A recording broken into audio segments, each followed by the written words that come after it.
നന്ദിനിക്കുട്ടി, നന്ദിനിക്കുട്ടി, ഈടെയായിട്ടൊന്നും കാണാറേ ഇല്ലല്ലോ. എപ്പോഴും എന്തെങ്കിലുമൊക്കെ ജോലി ഉണ്ടാവും, അതുകൊണ്ടാ വരാത്ത. ഒന്നും ചെയ്യാൻ ഇല്ലാത്തതാണ് എന്റെ വിഷമം.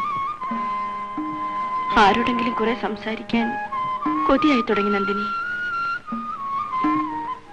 അച്ഛൻ അതേ സമയം പൂജാമുറിയിലായിരിക്കും. ഉണ്ണിയേട്ടനാണെങ്കിൽ വീട്ടിലിരിക്കാറേ ഇല്ല.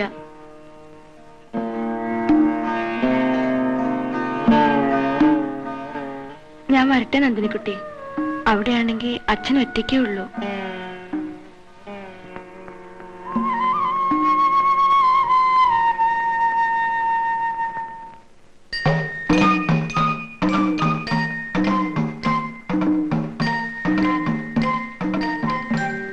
പാർവതിക്കുട്ടി, നീ അങ്ങ് വലുതായല്ലോടി.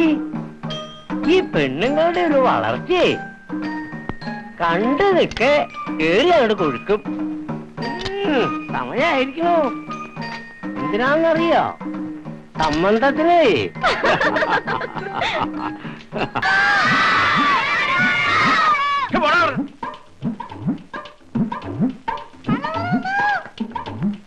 അമ്മായിയമ്മയുടെ മനമാ ഉരുകണം. 8ാം മാസത്തിൽ പറ്റിയെടുത്ത് റോഡിലേക്ക് ഇട്ടേക്ക, മറ്റുള്ളവന് ശല്യം ഉണ്ടാക്കാനായിട്ട്. വല വലാദികൾ ഇങ്ങനെ ഉണ്ടോ?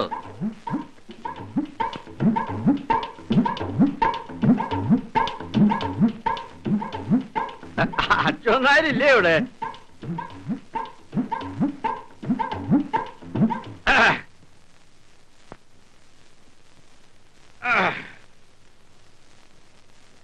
നന്ദിനിക്കുട്ടി, ഞാൻ എവിടെന്നാ വരണേന്നൊന്ന് പറയാമോ? വല്ലാത്ത ദാഹം, ഒരു കൊണ്ട് വെള്ളം കൊടുത്തോളൂ ആദ്യം. നന്ദിനിക്കുട്ടി, നന്ദിനിക്കുട്ടി, ഞാൻ തൃശ്ശൂരിൽ നിന്ന് വരിക. നിനക്ക് ഞാനൊരു 1ാം തരം സമ്മാനം കൊണ്ടുവന്നിട്ടുണ്ട്. ബുദ്ധി ഉണ്ടെങ്കിൽ ആലോചിച്ച് പറയാ എന്തായിരിക്കും. സാധിക്കില്ല. നല്ല 1ാം തരം കോഴിക്കോടൻ അലുവ.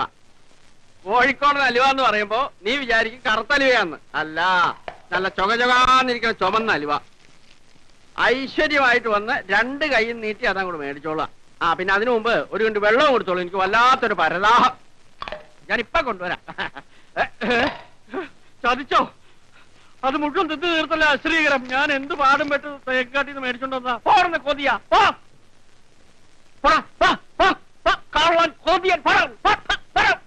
എടാ, കേശവനെ കണ്ട് പഠിക്കണടാ. അവൻ അന്യന്റെ ഒരു മുതൽ കൈ കൊണ്ട് തൊടൂല, അറിയാമോ നിനക്ക്? നന്ദിനിക്കുട്ടി, നീ അകത്തില്ലെങ്കിൽ ആ വിവരമെങ്കിലും ഒന്ന് പറഞ്ഞു തൊലയ്ക്കാമായിരുന്നില്ലേ? നീ വരുന്നവരെ ഞാൻ ഇപ്പോഴത്തെ തന്നെ ഇരിക്കാൻ പോവാ. നീ ഇങ്ങോട്ട് പുറത്തേക്ക് വന്നില്ലെങ്കിലേ ഞാൻ അങ്ങോട്ട് അകത്തേക്ക് വരും, പറഞ്ഞേക്കാം. വരണ്ട സ്വീകരം. ഇയാള് ചത്താലും പ്രേതമായിട്ട് ആനപ്പറമ്പിൽ തന്നെ നടക്കുമെന്ന് എനിക്ക് തോന്നുന്നു.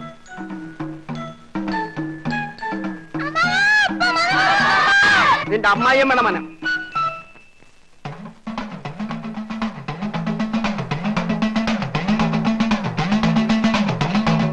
ഈ ആഹാരം മറ്റൊരാളെ കൂടെ കാണിച്ചിട്ടായി കൂടെ അതല്ലേ നല്ലത്.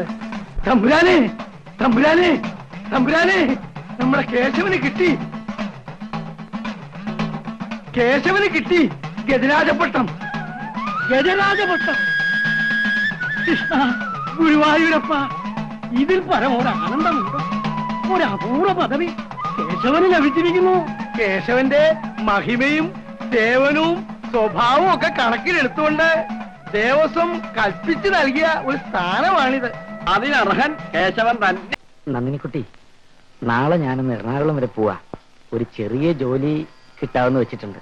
പോയിട്ട് എപ്പോഴാ വരിക? 2-3 ദിവസത്തിനകം വരും. 2-3 ദിവസം നിന്നെ കാണാണ്ട് എങ്ങനെയായിരിക്ക?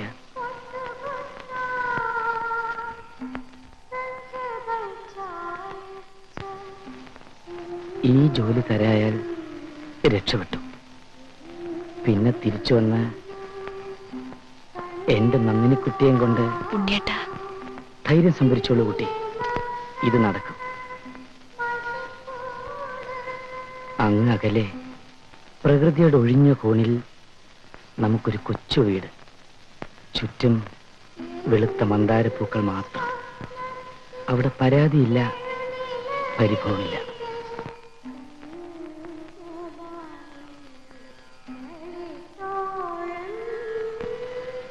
ഉഷസ്സിൽ നിന്റെ മുഖം കണ്ട് ഞാൻ ഉണരും. അന്ത്യയാമത്തിൽ ഈ മുഖം കണ്ട് ഞാൻ ഉറങ്ങും. മാളൂര് നിന്നെ നന്ദിനിക്കുട്ടി തമ്പുരാട്ടി എന്ന് വിളിക്കാം, അല്ലെങ്കിൽ എന്നെ ഉണ്ണിനായിരുന്നു. ആരെന്തു വിളിച്ചാലും ഒന്നു തന്നെയാ കുട്ടി. നന്ദിനിക്കുട്ടി എന്റെ കൂടെ ഉണ്ടെങ്കിൽ എനിക്കൊന്നും ഒരു പ്രശ്നമല്ല. ഗുരുവായൂരപ്പ, ഉണ്ണിയേട്ടന് നല്ലത് വരുത്തണേ.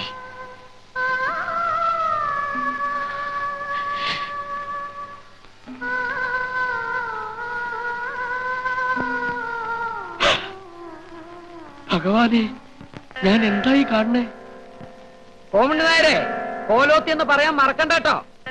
നന്ദികേട് കാണിക്കരുതല്ലോ.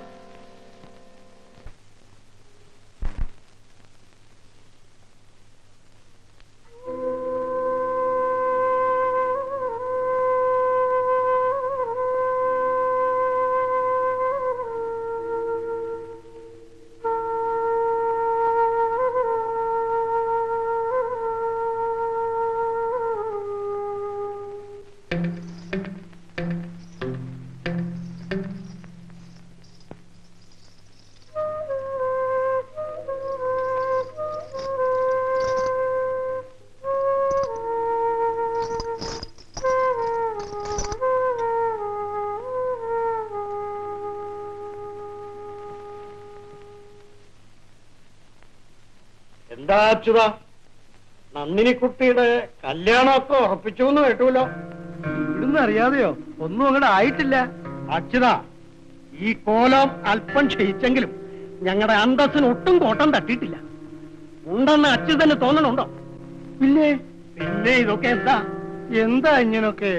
നീയും കൂടി അറിഞ്ഞുകൊണ്ടുള്ള ഈ കളി മനസ്സിലാവുന്നില്ല. നിന്റെ മോളെ ഇങ്ങനെ അഴിഞ്ഞാടാൻ വിട്ടിരിക്കുകയാണെന്ന് അറിഞ്ഞില്ല. തമ്പുരാനെ,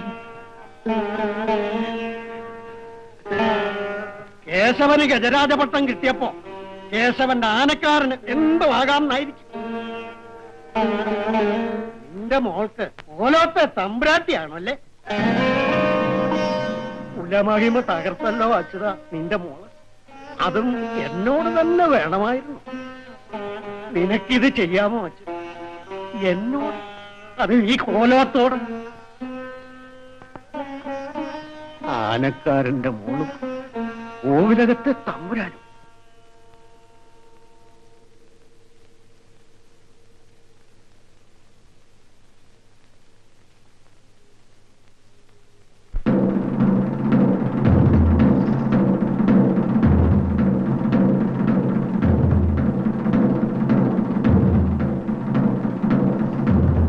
നന്ദിനിക്കുട്ടി,